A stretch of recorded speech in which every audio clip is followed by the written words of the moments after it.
যুগ যুগ ধরে আর কখনো বিরক্ত লাগবে না। কি হলো? কি হয়েছে? আপনার কি কষ্ট হয়ে যাচ্ছে? না, এমনি। আচ্ছা, আচ্ছা, আপনি যদি কিছু না মনে করেন, এখন থেকে আপনার আমি তুমি করে কই। হ্যাঁ হ্যাঁ, বলতেই পারেন, বলেন। আচ্ছা, আপনার একটা কথা জিজ্ঞাসা করি। কি জিজ্ঞাসা করবা? আমি কেন বাসা থেকে পালিয়ে আসছি, এটাই তো?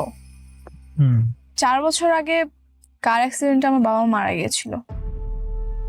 তারপর থেকে আমি ছোট চাচা চাচির কাছে থাকি, আর আমাকে দেখাশোনা তারাই করতো। ভালোই জমি জমা সম্পত্তি আছে আমাদের। তারপর তারপর আমার চাচি চেয়েছিল তার ভাইয়ের ছেলের সঙ্গে আমাকে বিয়ে দিবে, কিন্তু লোকটাকে আমার একদমই সহ্য হয় না, তাই আমি পালিয়ে আসছি।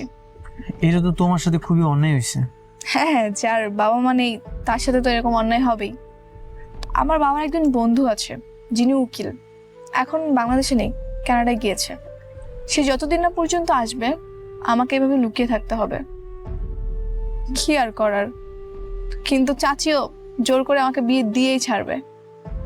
সো এই জন্যই এরকম চলে আসা। তোমার আরেকটা প্রশ্ন করি। করো। তুমি কি কাউরে ভালোবাসো? মানে তোমার কি কোনো পছন্দের মানুষ আছে? কি ব্যাপার, হাসতেছো কেন? তো হাসবো না, তুমি তো বোকা কেন? আমি বোকা? কিরকম? আমার যদি কোনো বয়ফ্রেন্ডই থাকতো তাহলে কি আমি এত কষ্ট করে এখানে আসতাম বা লুকিয়ে থাকতাম?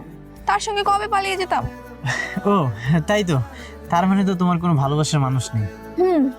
নেই, তবে তবে কি? না, কিছু না। চলো সামনে যাই।